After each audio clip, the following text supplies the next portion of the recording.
Dust particles. So దీన్ని చూసుకుంటే ఈ డస్ట్ పార్టికల్స్ అనేటువంటివి వివిధ కారణాల వల్ల ఏర్పడుతూ ఉంటాయి. పొల్యూటెంట్స్ వల్ల, పొల్యూషన్ వల్ల, మనిషి విడుదల మనిషి ఈ ఫాజిల్ ఫ్యూల్స్ని బర్న్ చేస్తూ ఉంటాడు. సో ఈ బర్న్ చేసే టైంలో కూడా ఈ డస్ట్ పార్టికల్స్ అనేటువంటివి విడుదలవుతూ ఉంటాయి. సో ఇవి హానికరంగా ఉంటాయి. సో డస్ట్ పార్టికల్స్ కూడా కొన్ని సైజెస్ ఉంటాయి. పీపీఎం అని చెప్పేసి 2.5 పీపీఎం అని చెప్పేసి. ఓకే, సో 2.5 పీపీఎం అని చెప్పేసి 10 పీపీఎం అని చెప్పేసి డిఫరెంట్ పారామీటర్స్లో డస్ట్ పార్టికల్స్ని మెజర్ చేస్తూ ఉంటారు.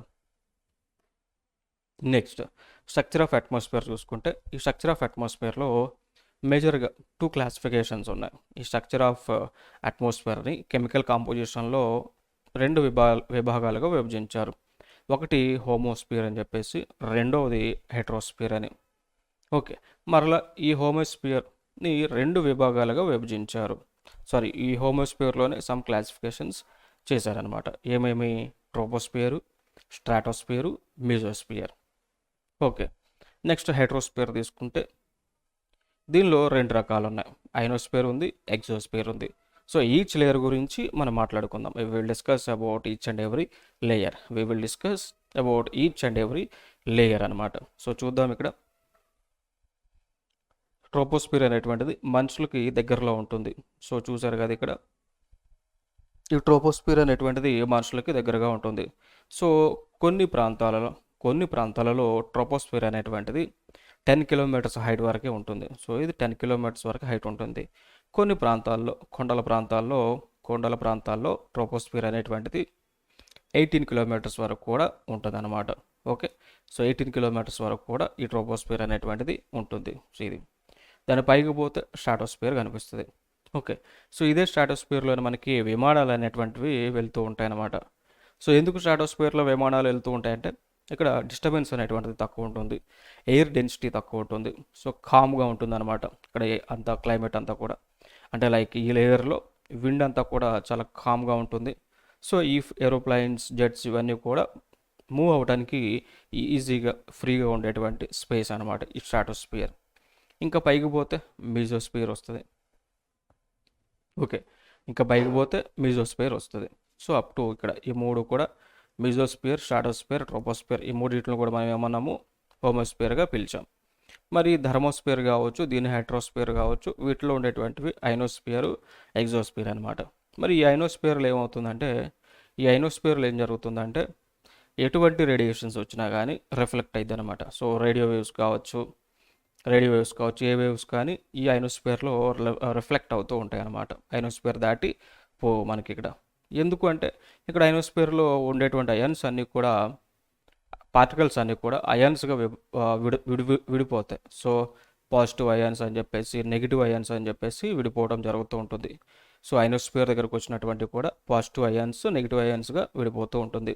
ఓకే, సో అందుచేతన ఏమైందంటే ఏదైతే భూమి దగ్గర నుంచి రేడియో వేవ్స్ వస్తూ ఉంటాయో అవి ఇక్కడ దాకా వచ్చేసి రిఫ్లెక్ట్ అనేటువంటిది అవుతూ ఉంటుంది అనమాట, ఈ రేడియో వేవ్స్ అన్నీ కూడా. ఓకే, సో ఈ విషయాలు ఇక్కడ మనం తెలుసుకోవాలి. సో దీనిలో భాగంగా ఒక్కొక్కటి 1 by 1 తెలుసుకుందాం. ఇక్కడ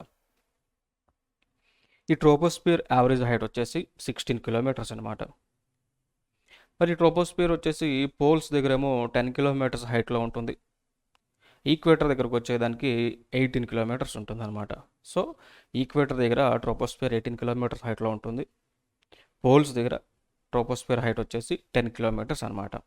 ఓకే, సో మరి ఎందుకు అంటే ఈక్వేటర్ దగ్గర ఎక్కువగా కన్వెన్షనల్ కరెంట్స్ ఉంటాయి, టెంపరేచర్ ఎక్కువ ఉంటుంది, ఎవాపరేషన్ ఎక్కువ ఉంటుంది, డెన్సిటీ అనేటువంటిది లెస్ ఉంటుంది. సో ఇవన్నీ పారామీటర్స్ బేస్ చేసుకొని ట్రోపోస్ఫియర్ ఈక్వేటర్ దగ్గర 18 కిలోమీటర్స్ వరకు కూడా ఉంటుంది.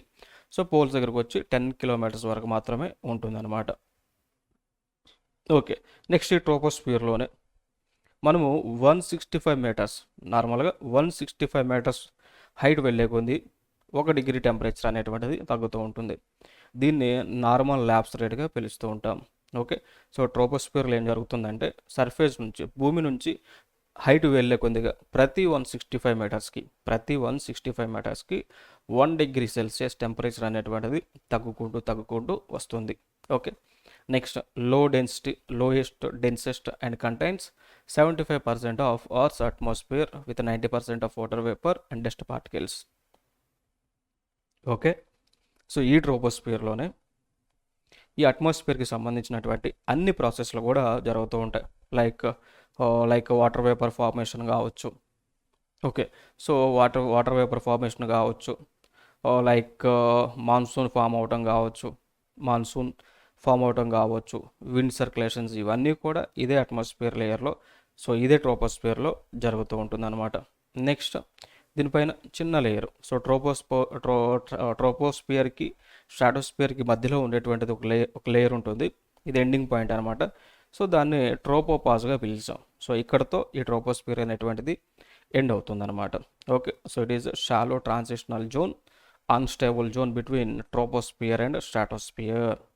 ఓకే. సో ట్రోపోస్ఫియర్కి స్ట్రాటోస్ఫియర్కి మధ్యలో ఉంటుంది ఈ యొక్క ట్రోపోపాస్. సో ఆల్మోస్ట్ 1.5 కిలోమీటర్ హైట్లో ఉంటుందన్నమాట. ఓకే.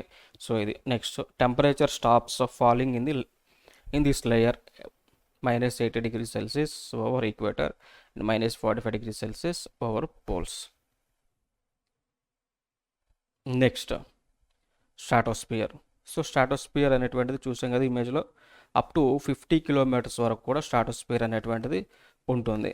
ఓకే. సో ఇక్కడ ఈ స్ట్రాటోస్ఫియర్కి వచ్చేపాటికి 0 డిగ్రీ సెంటిగ్రేడ్ వరకు కూడా టెంపరేచర్ ఉంటుంది అనమాట. సో 0 డిగ్రీ సెంటిగ్రేడ్ టెంపరేచర్ అనేటువంటిది జరుగుతూ ఉంటుంది. ఓకే. సో ల్యాప్స్ అవుతుంది, టెంపరేచర్ అనేటువంటిది ల్యాప్స్ అవుతూ ఉంటుంది అనమాట. ఓకే.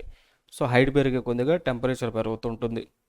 మన భూమి నుంచి హైట్ వెళ్ళే కొద్దిగా టెంపరేచర్ పెరుగుతూ ఉంటుంది, బట్ సర్టెన్ ఎక్స్టెంట్ వరకే. దాని తర్వాత ఏమైంది, టెంపరేచర్ పెరుగుతూనే ఉంటుంది. ఇక కొన్ని వేల డిగ్రీల టెంపరేచర్ పెరుగుకుంటూ వెళ్ళిపోతుంది అనమాట. ఎందుకంటే సూర్యుడికి దగ్గర అవుతాం కాబట్టి, ఎందుకంటే గ్రావిటీకి దూరం ఉంటాం కాబట్టి, ఎందుకంటే అట్మాస్ఫియర్ ఉంటుంది కాబట్టి, ఎందుకంటే వ్యాక్యూమ్ మాత్రమే ఉంటుంది కాబట్టి. సో టెంపరేచర్ గ్రాడ్యువల్గా పెరుగుతూ పోతుంది సర్టెన్ లిమిట్ దాటిన తర్వాత. Okay. Now we will see now now we will see about stratosphere. Okay, we will see now about stratosphere. See here, this layer rises up to 10 kilometers thicker at poles and then at equator. Temperature remains constant in its lower portion up to 20 kilometers and then gradually increases to 0 degrees Celsius till its upper limit, troposphere. Okay. Next, increases mainly due to presence of ozone gas which absorbs sun's UV rays. ఇంకొక విషయం ఏమిటి అంటే, ozone gas ఎక్కడ ఉంటుంది అంటే, ఎక్కడ ఉంటుంది, స్ట్రాటోస్ఫియర్లోనే ఉంటుంది. So where is the location of ozone gas, where is the location of ozone gas అని చెప్పేసి క్వశ్చన్ కూడా అడిగి ఉన్నారు. సో ఆప్షన్స్ ఇచ్చారు, ట్రోపోస్ఫియర్, స్ట్రాటోస్ఫియర్, అయనోస్ఫియర్, మీజోస్ఫియర్ అని చెప్పేసి. సో ఎక్కడ ఉంటుంది, స్ట్రాటోస్ఫియర్లో ఉంటుంది. So in general ozone gas will be in stratosphere, ozone gas will be in stratosphere అనమాట. సో ఈ విషయాన్ని తెలుసుకోండి. Next, practically no clouds, convection currents, thundering or lightning, water vapour are dust particles and airplanes will fly in this layer. So మరి ఈ స్ట్రాటోస్ఫియర్లో aeroplanes ఎందుకు fly అయ్యిద్దంటే, అక్కడ clouds ఉండవు, currents ఉండవు, కన్వెక్షన్ కరెంట్స్ ఉండవు, థండర్స్ ఉండవు, మెరుపులు ఉండవు, పిడుగులు ఉండవు, ఉరుములు ఉండవు, వాటర్ వేపర్ ఉండదు, డస్ట్ ఉండదు. అందుకే ఏరోప్లైన్స్ స్ట్రాటోస్ఫియర్ రీజియన్లో వెళ్తూ ఉంటాయి. Next, few clouds called mother of pearls, nacreous can be seen over Antarctica. Okay. So Antarctica రీజియన్లో క్లౌడ్స్ ఫామ్ అవుతుంటాయి. సో వాటి పేరు మదర్ ఆఫ్ పెరల్స్గా పిలుస్తూ ఉంటాం. అవి చూస్తే పెరల్స్ టైప్లో ఆ క్లౌడ్స్ అనేటువంటివి ఉంటాయి అన్నమాట. ఓకే.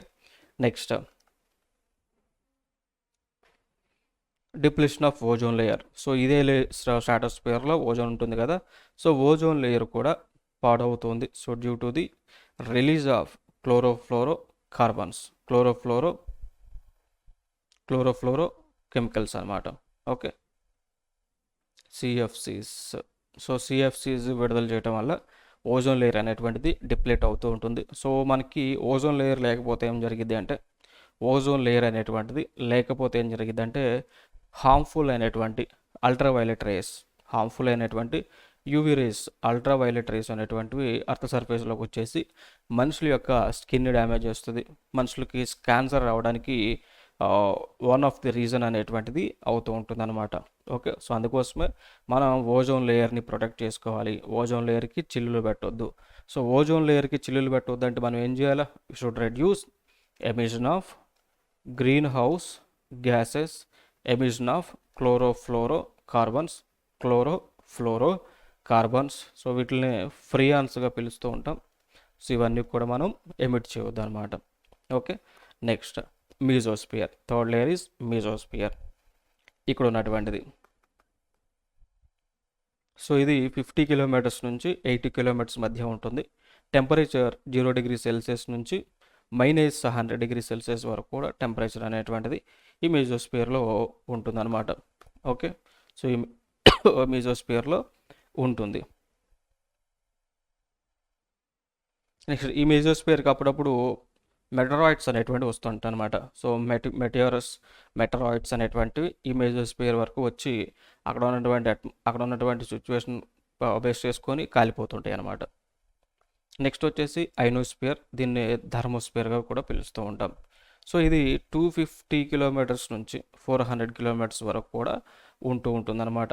సో ఇక్కడ ఏం జరిగిద్దంటే అక్కడ ఉన్నటువంటి పార్టికల్స్ అన్నీ కూడా అయాన్స్గా మారుతాయి. నెగిటివ్ అయాన్స్ అని చెప్పేసి పాజిటివ్ అయాన్స్గా మారుతూ ఉంటాయి. సో ఇదే లేయర్లోనే అర్త్ శాటిలైట్స్ని లాంచ్ చేస్తూ ఉంటారు. ఇదే లేయర్లో అర్త్ శాటిలైట్స్ని లాంచ్ చేస్తూ ఉంటారనమాట. ఓకే, సో నెక్స్ట్ మరి ఈ auroras are formed when earth's magnetic field traps solar winds in atmosphere resulting in collision between solar wind and atmospheric charged molecules.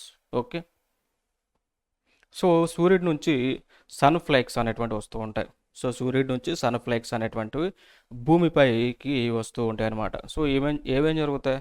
మరి ఈ సూర్యుడి నుంచి వచ్చేటువంటి కిరణాలు ఏవైతే ఉన్నాయో, స్ట్రాంగ్ సన్ రైస్ ఏవైతే ఉన్నాయో, ఇవి భూమిపై ఉన్నటువంటి అట్మాస్ఫియర్ రైస్తో కలిసి సో డిఫరెంట్ బ్యూటిఫుల్ ఫినామినా అనేటువంటి దాన్ని ఏర్పాటు చేస్తాయి. సో ఎట్లా ఏర్పాటు చేస్తాయంటే, ఇది భూమి అనుకుంటే సూర్యుడి నుంచి వచ్చేటువంటి కొన్ని కిరణాలు సోలార్ ఫ్లేక్స్ అంటారు. ఇవి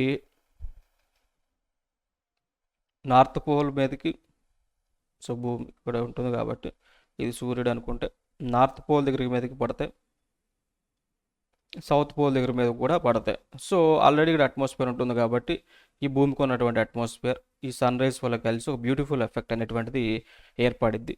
సో దాన్ని సదరన్ హెమిస్ఫియర్లో ఏర్పడేటువంటి ఎఫెక్ట్ని ఏమన్నారంటే అరోరా ఆస్ట్రాలిస్ అన్నాం. నార్త్ సైడ్ ఏర్పడే దాన్ని అరోరా బోరియలిస్ అన్నాం అనమాట. సో ఎట్లా గుర్తుపెట్టుకోవాలంటే, సౌత్లో మనకి ఆస్ట్రేలియా ఉంటుంది కాబట్టి ఆస్ట్రేలియా పేరు మీద అరోరా ఆస్ట్రాలిస్. సో మిగిలింది అరోరా బోరియలిస్. ఈ విధంగా గుర్తుపెట్టుకోవచ్చు. Next solar tsunami. So solar tsunami అంటే ఏం లేదండి, భూమిపై ఏ విధంగా సునామీ వచ్చిందో గతంలో, సో అట్లానే సూర్యుడిపై కూడా భగభగ మండుతూ ఉంటుంది. సూర్యుడిపై కూడా సునామీ అనేటువంటిది వస్తూ ఉంటుంది. లైక్ సూర్యుడి మీద మనకి ఎప్పుడు కూడా న్యూక్లియర్ ఫ్యూజన్ అనేటువంటిది జరుగుతూ ఉంటుంది. సో సూర్యుడిపై ఎప్పుడు కూడా మనకి న్యూక్లియర్ ఫ్యూజన్ రియాక్షన్ అనేటువంటిది జరుగుతూ ఉంటుంది. అంటే హైడ్రోజన్ ప్లస్ హైడ్రోజన్ ఎప్పుడు కూడా ఢీకొట్టి అది హీలియంగా మారుతూ ఉంటుంది. So it is a lengthy process, కంటిన్యూస్గా జరుగుతూ ఉంటుంది. సో దీనివల్ల ఏమవుతుంది, సూర్యుడి యొక్క సైజు కూడా పెరుగుతూ ఉంటుంది. సో ఇట్లాంటివి కొన్ని కోట్లు జరుగుతూనే ఉంటుంది సూర్యుడి మీద. సో అట్లా జరగబట్టి సూర్యుడి దగ్గర నుంచి మనకి ఏమొస్తుంది, లైట్ వస్తుంది, హీట్ వస్తుంది అనమాట. లైట్ అండ్ హీట్ వస్తుంది. సో ఇది సోలార్ సిస్టమ్ మీద సన్ మీద జరిగేటువంటి క్రియని మనం సోలార్ సునామీగా పిలిచి ఉన్నామన్నమాట. సో మరి ఒక్కొక్కసారి ఈ సోలార్ సునామీ కనుక ఎక్కువైతే ఏమైందంటే శాటిలైట్స్ అన్నీ కూడా కొలాప్స్ అవుతాయి. ఏవైతే ఐనోస్ఫియర్లో శాటిలైట్స్ ఉన్నాయో అవన్నీ కూడా ఈ సోలార్ సునామీ వల్ల కొలాప్స్ అయిపోయి పేలిపోతాయి, కాలిపోతాయి.